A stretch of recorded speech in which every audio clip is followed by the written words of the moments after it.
Welcome to the Wally Show Aftercast. All the stuff we did not get to during the course of the show today, including some controversy. Remember a little bit ago when Elmo did that post on X that went viral where he asked everybody, "How you doing? How you doing?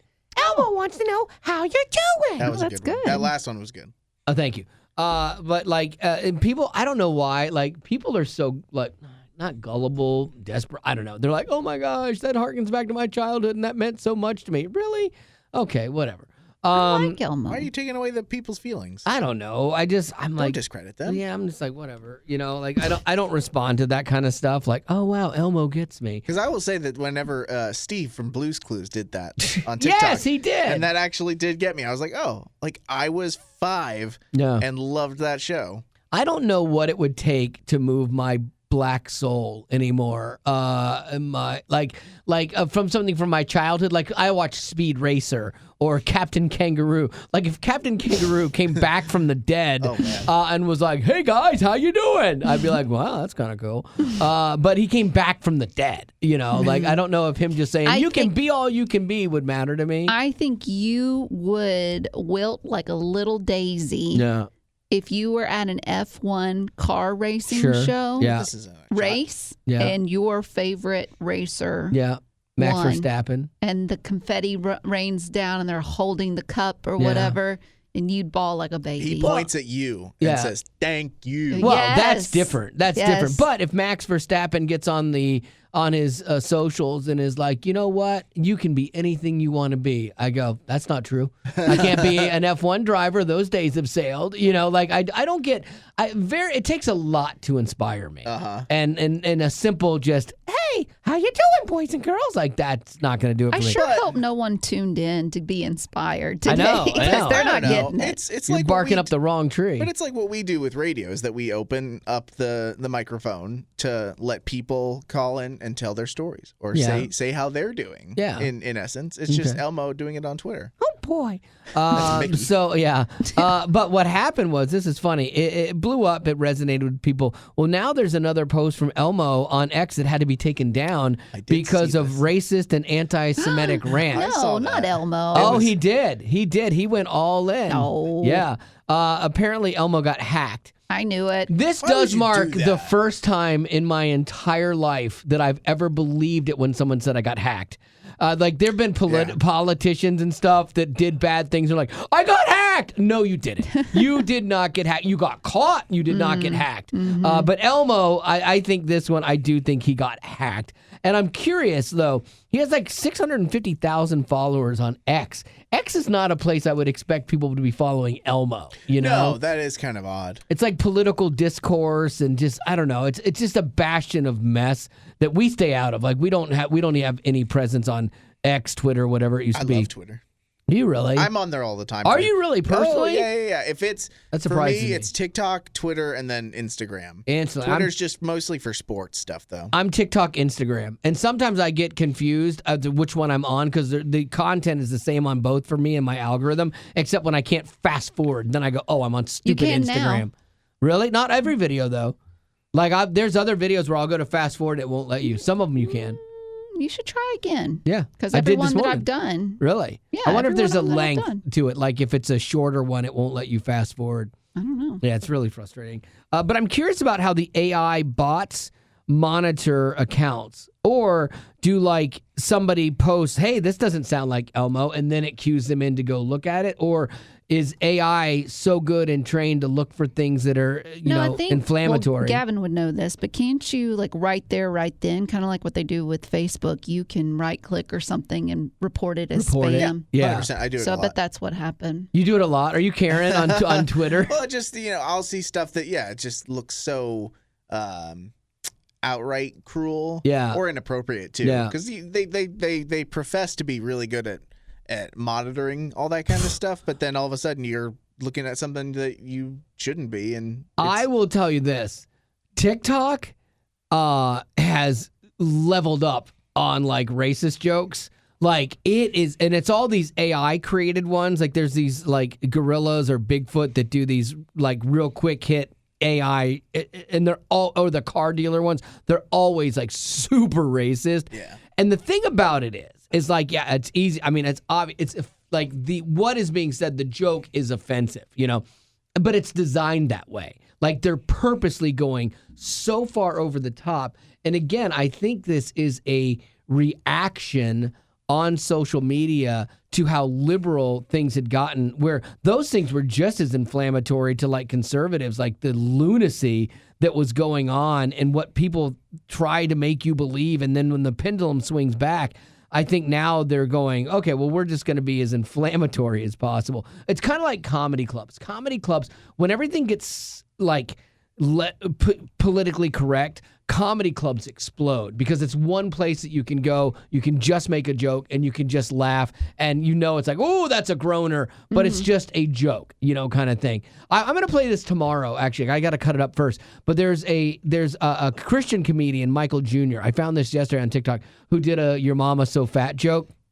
But I loved how he does the joke and then he explains why it's funny, and he talks to like the people that were offended by it, like in the joke, like that's part of the deconstructing it. And I was like, oh yeah, you're on point with that. So we'll play that tomorrow on the show, so you can catch that in the podcast afterwards. But I do think that when you get to a society that gets super repressed and politically correct, the only reaction is to go hard the other way, which actually isn't good either. Like still finding that balance. But I am completely surprised that it hasn't been shut down. A lot of this stuff, this content hasn't been like filtered or flagged. Like Gavin says, people going, nope, that's not good. Yeah. But it's just a reaction to the over PC sterilized world, I think. But how far can it go? That will be the question that remains to be seen. Lady Rock, what do you got?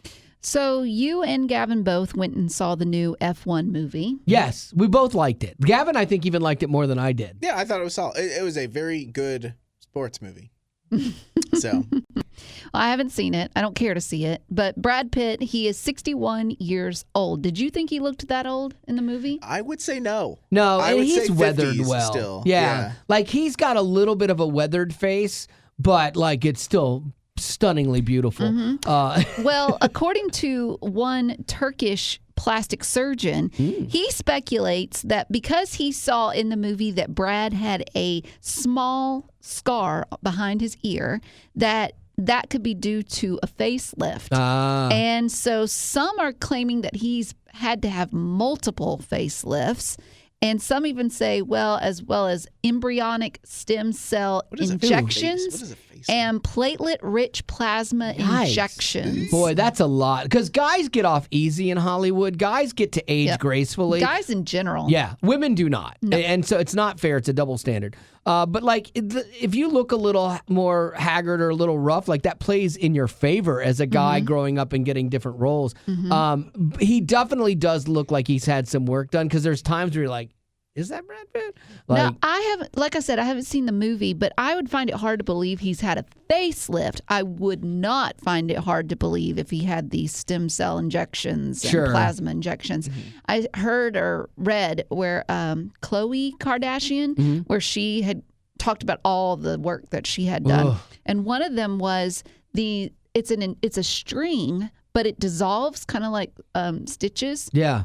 But they inject it into parts of your face, but she got it in her jawline, like underneath her chin. Yeah. And what they're supposed to do is create collagen or create something where it's not going to sag. And so they put like a bunch of strings underneath her chin, and those strings are going to dissolve and slowly, but it leaves something behind. Yeah, it slowly injects something into the muscles or fatty tissues there so that it won't sag and it'll stay tight. I can't even imagine being so bound to your looks, because someone who does not have them, I can't fully understand that world. But that is your brand, and you know, so. But it's so sad to me that women especially go through these things to look younger. Like my wife wigs out about her neck, and she's like, oh, I got so many lines on my neck. I hate my neck. I hate my neck. But she gets all concerned about the things that like I don't think twice about. Like I don't even notice it. Like she had a spot on her face that one was a little bit more noticeable. Like, so she went and had it like laser ablation or something. Yeah. I don't know. Because that one really bothered her. And so she had to go back like 3 times and it kind of came back a little bit, but I think it's pretty much gone. I'm like, the whole time, I'm like, if it really bothers you, you could cover it up with makeup too. But I said, I don't think twice about it. I mean, like, we've lived this whole life, you know, and we're older now. And like, I look at all of the aging stuff. It's just, that's just part of life. We've lived this great life together. Yeah, and I love that you don't look like you did when you were 20. But sadly, there is a lot of avenues out there for men to find women that are considered perfect, per se. Kardashians, at least they're being honest about the work they've had done. But online platforms can show them what a perfect woman is supposed to look like. And of course, women are going to feel insecure because we know that stuff is out there. We know that everything is sexualized. I mean, billboards, you can't go anywhere and not see a billboard that's somehow sexualized. And so it leaves us constantly insecure because we don't look that way. And so, but age is something that it's just going to happen. And I hate that even I have friends that get Botox and they're in their 30s. Yeah, that's crazy. But I have to remind myself too, like you look at the Kardashians or you look at J-Lo or Jennifer Aniston. You look at all these women that are beautiful and have all the avenues needed to get what they want to make them look younger, and yet they're not happy. Right. Like they can't be in good relationships. Like even when they look that drop dead gorgeous, their men are cheating on them. Still, yeah, exactly. That's And the crazy thing. So I remember that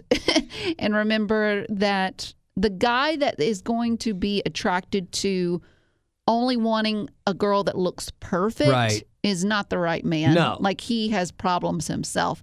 And the issue is too, like there's all these men that are like, you need to look better, you need to work out more, but then they're sitting over there with their bald heads and big guts. Like I don't want to hear it. Yeah, that's mean, Gavin. I'm not pointing fingers. I'm just saying. No, I think that there is a thing where, like my wife, for example, I've never given her any reason to be insecure. Like I celebrate her and I'm not telling her you got to be something else. I'm not like looking at younger women and being like, oh, look at that lady, you know, like that. But I think in the back of her mind, because like what you're talking about, it's like a subconscious thing where I think she sees herself getting older and she worries about, okay, will your eye stray towards something younger, you know?